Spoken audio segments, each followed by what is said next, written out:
Hello guys, कैसे हो भी सब लोग? बढ़िया, very nice, very good, very good. आज हम लोग शुरू करने वाले हैं अपना next chapter which is solids and fluids. मेरा नाम है गगनदीप सिंह, मैं आपका मास्टर। ये हम सबका बहुत ही प्यारा चैनल जिसका नाम है न्यूटन पाजी। तो जो सन्नाटे नए आए इस चैनल पे, पहली बार वीडियो देख रहे हैं, वो सब्सक्राइब का बटन दबा के घंटी बजा दें। Let's talk about solid. सबसे पहले सॉलिड की बातचीत करते हैं। सॉलिड क्या होता है? What is solid? ठीक, एक सॉलिड का वॉल्यूम होता है, उसकी एक शेप होती है, उसको हम लोग सॉलिड कहते हैं। It has a particular volume and space या एंड शेप। इसकी कुछ शेप होती है, ठीक है। लिक्विड की शेप नहीं होती। लिक्विड को तुम जिस मर्जी कंटेनर में रख दो, वो उस कंटेनर की शेप ले लेता है। गैस का भी कोई स्पेसिफिक वॉल्यूम नहीं होता। गैस जिस भी कंटेनर में है, जो वॉल्यूम उस कंटेनर का है, वही उस गैस का वॉल्यूम बन जाता है। लेकिन सॉलिड का एक स्पेसिफिक वॉल्यूम और स्पेसिफिक शेप होगी, इसको हम लोग सॉलिड बोलते हैं। अब सॉलिड जनरली हम लोग दो टाइप के लेते हैं। कौन कौन से? देखना, पहला है क्रिस्टलाइन सॉलिड। क्रिस्टलाइन सॉलिड्स ये कौन से होते हैं? these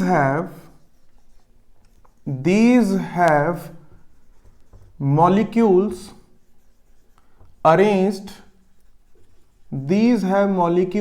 arranged in a pattern। इसके मॉलिक्यूल्स एक पैटर्न में होते हैं। कैसे?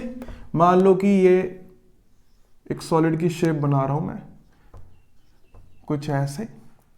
ये जो मॉलिक्यूल्स है इनके, ये बढ़िया मस्त एक पैटर्न में अरेंज्ड है, तो इनको बोला जाता है crystalline solids. Example, sugar, salt, carbon etcetera. तो इनके जो मॉलिक्यूल्स होते हैं, उनका एक स्पेसिफिक पैटर्न होता है जिसमें वो अरेंज होते हैं, उनको बोलते हैं क्रिस्टलाइन सॉलिड्स। एक होते हैं अमॉर्फस सॉलिड्स। ये कौन से होते हैं? इनका जो पैटर्न है वो कोई स्पेसिफिक नहीं है, रैंडम सा पैटर्न होता है जो इनके मॉलिक्यूल्स अरेंज होते हैं। these have molecules arranged randomly। कोई भी स्पेसिफिक पैटर्न है ही नहीं, रैंडमली अरेंज होते हैं, ठीक है। कैसे भाई? यहां पे ऐसा कुछ भी शेप, कुछ भी समथिंग, कोई भी कहीं भी कैसे भी पड़ा है, ये कुछ रैंडम सी शेप है इनकी, ठीक है। ऐसे मॉलिक्यूल्स कुछ अरेंज है। एग्जांपल, जो अपना पाउडर होता है, टाक पाउडर, उसकी कोई भी स्पेसिफिक अरेंजमेंट नहीं है। So those are amorphous solids. तो ये तो हुई सॉलिड्स की छोटी मोटी बातचीत, कौन से होते हैं, किस टाइप के होते हैं। आगे और चर्चा करते हैं। लिख लिया? ये मिटा दूं?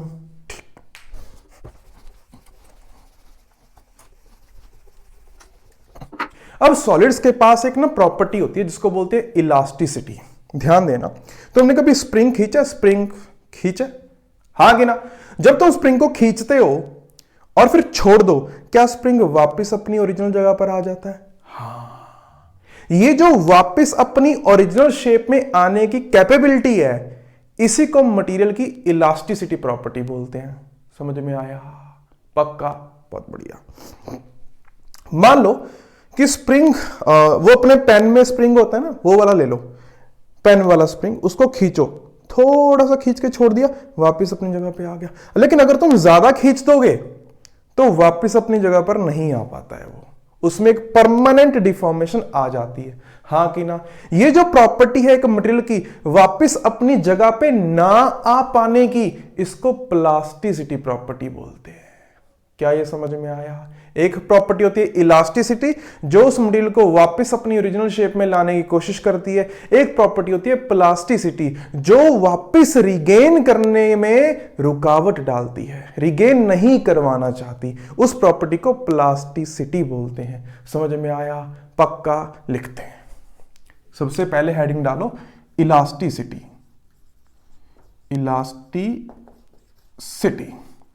It is the property of a material. It is the property of a material by virtue of which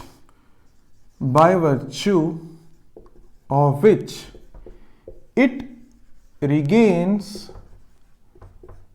its original configuration once external deforming force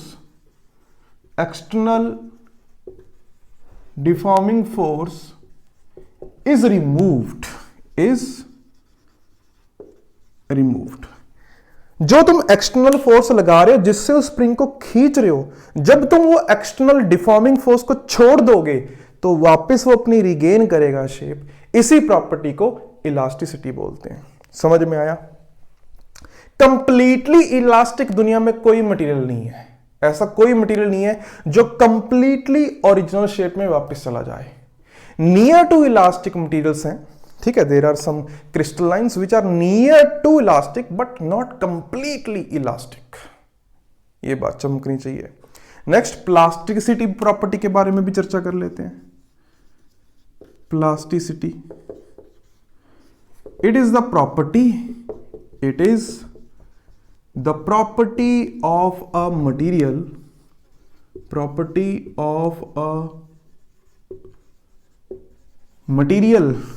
by virtue of which it does not regain its original configuration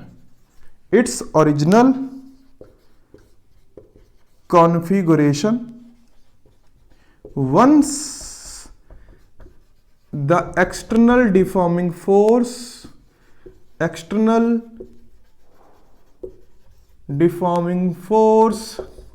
is removed। कि अगर तुम external deforming force को remove करते हो, जो उस body की property है जिससे वो वापस रिगेन नहीं करना चाहती, उसी प्रॉपर्टी को प्लास्टिसिटी बोलते हैं। दुनिया में आइडियली प्लास्टिक मटेरियल कोई भी नहीं है। हर मटेरियल कुछ ना कुछ रिगेन तो करता है, लेकिन wet clay is near to plastic, मतलब नियर टू आइडियली प्लास्टिक। वो कुछ ना कुछ रिगेन करती है बट नेग्लिजिबल रिगेन करती है, ठीक है। ना ही दुनिया में कोई आइडियली इलास्टिक मटेरियल है, ना ही दुनिया में कोई आइडियली प्लास्टिक मटेरियल है। हर बॉडी कुछ ना कुछ रिगेन करेगी बट कंप्लीटली रिगेन नहीं करेगी। समझ में आया? पक्का? जैसे कि मान लो ये है, ये मार्कर अपना, इस पे मैं फोर्स लगा दूं, छोड़ दूं, क्या ये अपनी ओरिजिनल शेप में है? लग तो रहा है लेकिन है नहीं। 99.99999999999999% इसने अपनी रिगेन कर ली शेप, ठीक है। वो जो नहीं रिगेन करी वो मुझे दिख भी नहीं रही। समझ में आया? पक्का? वेरी गुड, बहुत बढ़िया। छापो इसे। डिफॉर्मिंग फोर्स क्या होती है, रिफॉर्मिंग फोर्स क्या होती है, उसके बारे में चर्चा करते हैं। इसको छाप लिया? Okay.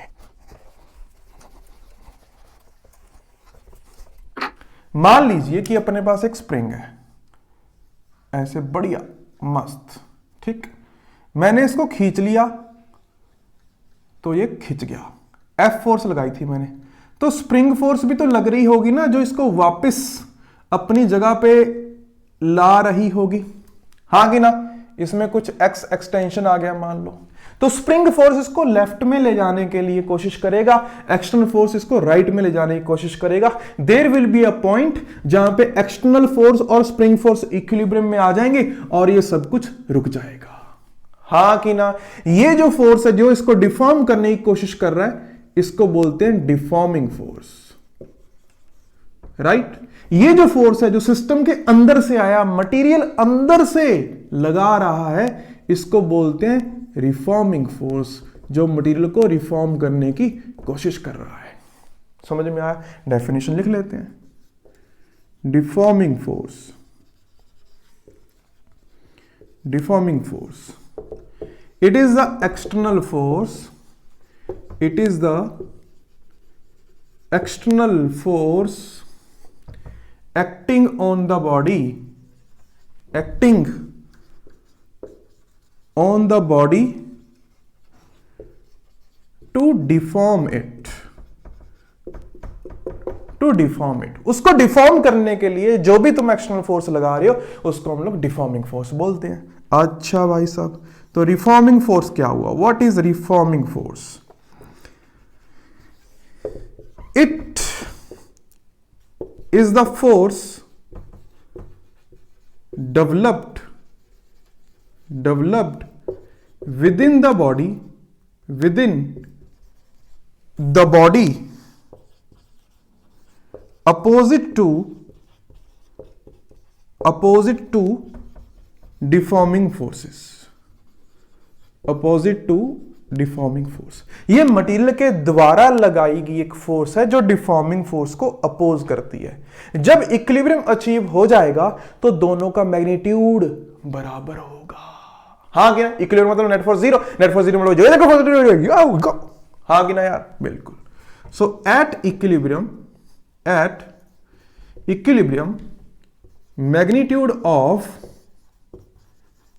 Magnitude of deforming and reforming force are equal, इनके मैग्नीट्यूड बराबर होंगे। क्या ये समझ में आया? पक्का? वेरी गुड, छाप लो इनको।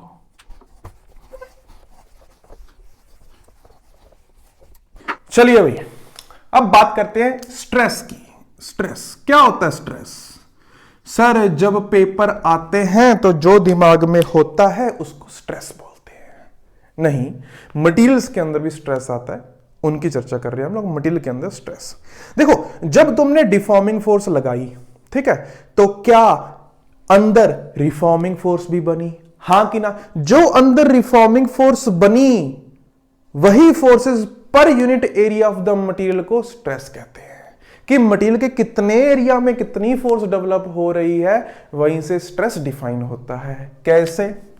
It is the reforming force, it is the reforming force per unit area, per unit area of the material, per unit area of the material. तो stress is equal to reforming force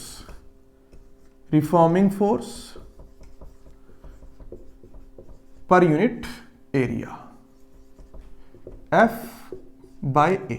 इसको stress बोला गया। बहुत बढ़िया भाई। क्या ये कुछ प्रेशर जैसा नजर आ रहा है? अरे force per unit area pressure, हाँ बिल्कुल। चलिए, इसकी ऐसा यूनिट क्या होती है भाई साहब?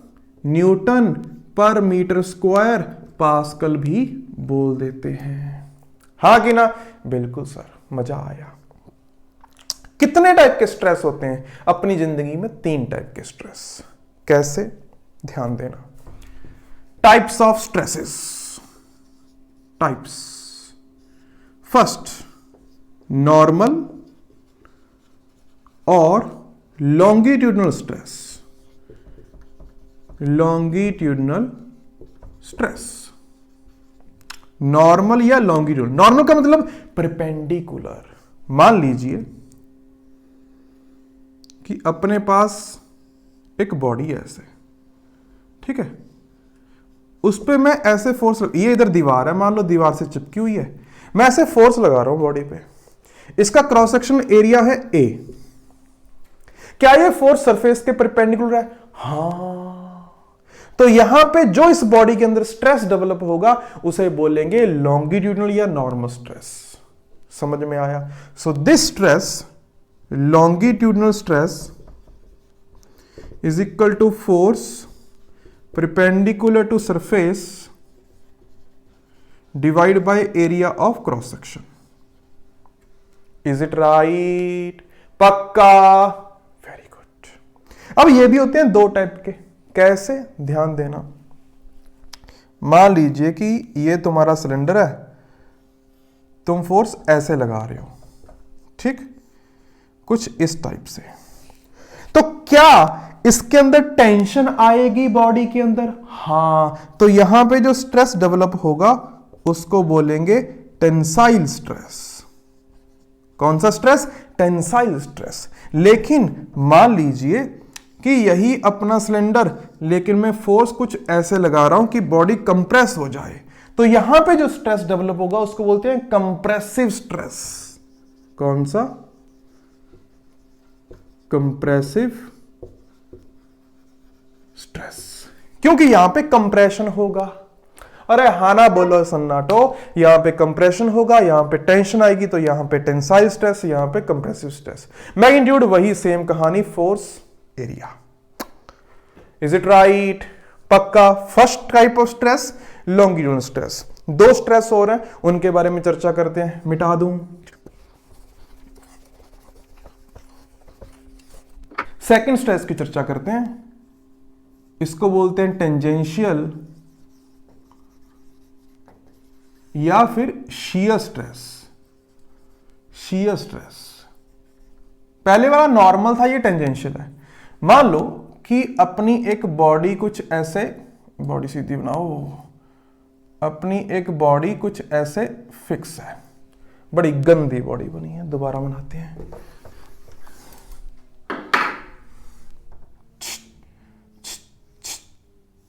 हाँ, ऐसे कुछ बॉडी है, वो नीचे फिक्स है, मैंने ऐसे फोर्स लगा दी F, ये एरिया ऑफ क्रॉस सेक्शन को A मान लेते हैं, फोर्स लगा दी। इसके कारण क्या हुआ, ये बॉडी थोड़ी सी ऐसे टेढ़ी हो गई, ऐसे टेढ़ी हो गई फोर्स लगाने से। इसके अंदर कुछ स्ट्रेस डेवलप होगा, हाँ कि ना? उसी को बोलते हैं टेंजेंशियल या शियर स्ट्रेस। क्या ये फोर्स सरफेस के टेंजेंट है? हाँ, तो यहां पे जो स्ट्रेस डेवलप हुआ, shear stress, that is equal to force tangential divide by area of cross section. क्या ये समझ में आया? पक्का, बहुत बढ़िया, शानदार। इससे क्या है कि बॉडी की शेप वगैरह चेंज हो जाएगी, ये वाला स्ट्रेस आने से बॉडी की शेप चेंज हो जाएगी। Is it right? कोई तकलीफ किसी को? पक्का, वेरी नाइस, बहुत बढ़िया। तीसरे टाइप का स्ट्रेस होता है एक, उसको बोलते हैं बल्क स्ट्रेस। बल्क स्ट्रेस, मान लो कि मैंने एक गुब्बारा फुला लिया ऐसे, ठीक है भाई, गुब्बारा फुला लिया, मजेदार। इस गुब्बारे को पानी के नीचे ले जाऊं, क्या पानी के नीचे जाने पे हर जगह से फोर्स लगनी शुरू हो जाएगी? अरे हाँ कि ना यार, पानी जो है वो चारों तरफ से फोर्स लगाएगा। मान लो पहले गुब्बारे पे जो एक्सटर्नली प्रेशर लग रहा था वो P था, क्या अभी प्रेशर ज्यादा लगेगा? कितना लगेगा ज्यादा? P प्लस डेल्टा P हो जाएगा। तो जो भी एक्स्ट्रा प्रेशर लग रहा है ना, अब जो भी अभी एक्स्ट्रा प्रेशर लग रहा है, यही है वो bulk stress. So when force acts on the body perpendicular to its area at all points, bulk stress acts। तो ये स्ट्रेस क्यों जो होगा, बल्क स्ट्रेस, वो क्या होगा? It will be equal to जो भी एक्स्ट्रा प्रेशर यहां पे आया, डेल्टा पी के बराबर। समझ में आया? बलून फुलाओ, पानी के नीचे लेके जाओ, चारों तरफ से एक्स्ट्रा प्रेशर आ जाएगा, जो भी एक्स्ट्रा प्रेशर आएगा उसी को बल्क स्ट्रेस बोलते हैं। तीन टाइप के स्ट्रेस, नॉर्मल यानी कि लॉन्गिट्यूडनल अलोंग द एक्सिस, दूसरे tangential tangent to the surface, third वाले बल्क चारों दिशाओं से, चारों नहीं सॉरी सभी दिशाओं से। समझ में आया? तीन टाइप के स्ट्रेस। कोई दिक्कत परेशानी किसी को? पक्का। अभी आएंगे स्ट्रेन। क्या होता है स्ट्रेन? अभी जानकारी प्राप्त करते हैं। इसको छाप लिया, वेरी गुड। देखो, मान लो कि ये एक मार्कर है, अगर मैं इस पे बहुत तेजी से फोर्स लगाऊं, ऐसे कंप्रेस करने की कोशिश करूं मशीन के नीचे, क्या इसकी लेंथ कम हो जाएगी? हां कि ना? ठीक। मान लो मैंने गुब्बारा फुला लिया, गुब्बारा पानी के नीचे ले गया, क्या पानी एक्स्ट्रा प्रेशर लगा के गुब्बारे को थोड़ा पिचका देगा? क्या गुब्बारे का वॉल्यूम चेंज हुआ? बिल्कुल हुआ। यही जो चेंज आ रहा है ना, चेंज इन कॉन्फ़िगरेशन, इसी से स्ट्रेन डिफाइन होता है। So what is strain? Strain, it is defined as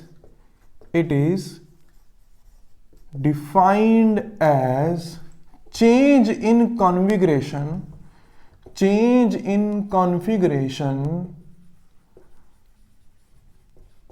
by original configuration। ये कॉन्फ़िगरेशन लेंथ वाइज भी हो सकती है, एरिया वाइज भी हो सकती है, वॉल्यूम वाइज भी हो सकती है। सो strain can be delta L by original length or change in area by original area or change in volume by original volume, कुछ भी हो सकता है। change in configuration divide by original configuration। क्या ये समझ में आया? पक्का? Very good. 3 टाइप के स्ट्रेस थे, 3 टाइप के स्ट्रेन होंगे। पहला स्ट्रेस कौन सा था? Longitudinal stress. तो पहला स्ट्रेन कौन सा आएगा? Longitudinal strain. अरे नाम भी सेम है, लॉन्गिट्यूडनल स्ट्रेन। देखो, जो तुमने लॉन्गिट्यूडनल स्ट्रेस लगाया था उससे होगा क्या? उससे लेंथ चेंज हो सकती है भाई साहब, उससे लेंथ चेंज हो सकती है। तो longitudinal strain is equal to change in length by original length. अगर लेंथ बढ़ेगी तो डेल्टा एल पॉजिटिव आएगा, अगर लेंथ घटेगी तो डेल्टा एल नेगेटिव आएगा। समझ में आया? पक्का। कई बार ना स्ट्रेन की परसेंटेज दे देते हैं, जैसे कि लॉन्गिट्यूडनल स्ट्रेन इज 0.1%, तो वो समझ लेना percentage strain is equal to delta L by L into 100। जो भी तुम्हारा स्ट्रेन होगा उसको 100 से मल्टीप्लाई कर दो, परसेंटेज स्ट्रेन आ जाएगा।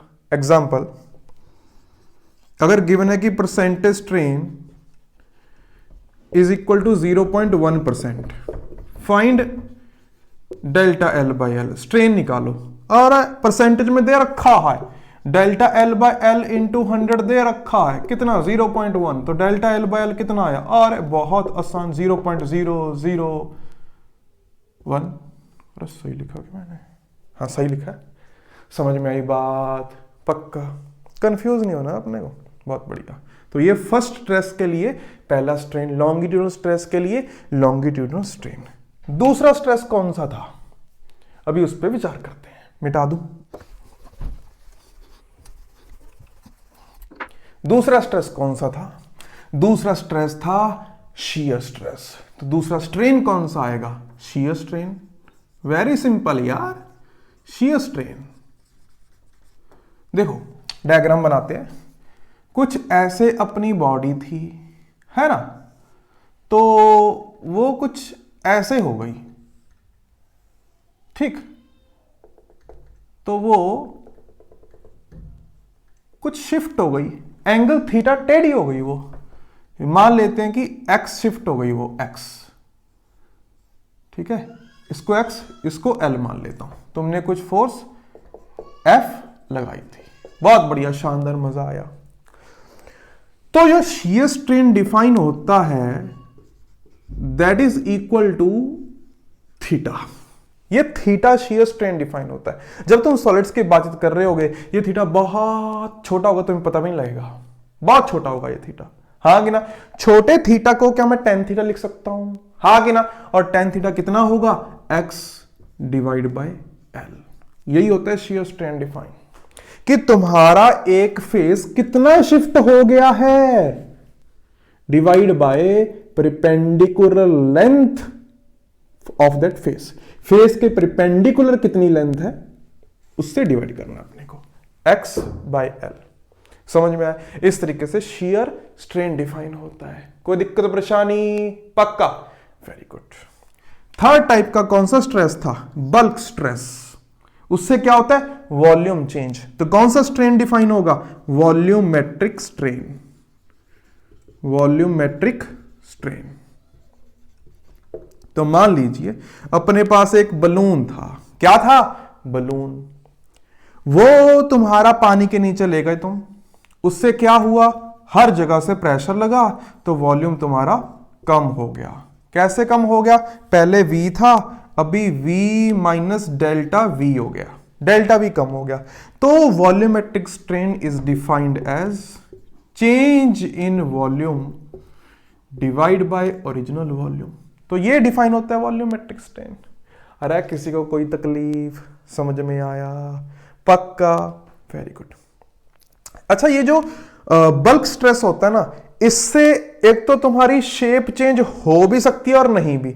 जैसे ये बलून था स्फेरिकल शेप का, ये स्फेरिकल शेप का ये बलून रहा, लेकिन अगर कुछ ऐसी शेप का रैंडम होता कुछ और उसको पानी के नीचे लेके जाते तो हो सकता है शेप चेंज हो जाती। तो शेप कैन बी चेंज और नॉट, शेप चेंज हो भी सकती है और नहीं भी, लेकिन वॉल्यूम चेंज होगा।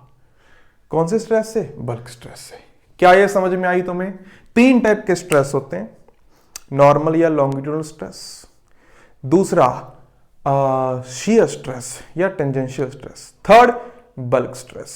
तो 3 टाइप के स्ट्रेन हो गए। पहला लॉन्गिट्यूडनल स्ट्रेन, दूसरा शियर स्ट्रेन, तीसरा बल्क स्ट्रेस के कारण आया हुआ वॉल्यूमेट्रिक स्ट्रेन। क्या ये कहानियां समझ में आई? पक्का? सोच लो। बहुत बढ़िया। तो नीचे असाइनमेंट दे रहा हूं। अगली क्लास में एक बहुत ही इंपॉर्टेंट कर्व होता है जिसको बोलते हैं स्ट्रेस स्ट्रेन कर्व। वो मटेरियल्स के लिए डिफाइन होता है। क्या इंपॉर्टेंस होती है चर्चा करता हूं नेक्स्ट क्लास में। तब तक के लिए होमवर्क करो, सब्सक्राइब का बटन दबा के घंटी बजाओ। ओके, मिलते हैं नेक्स्ट क्लास में। टाटा, सी यू।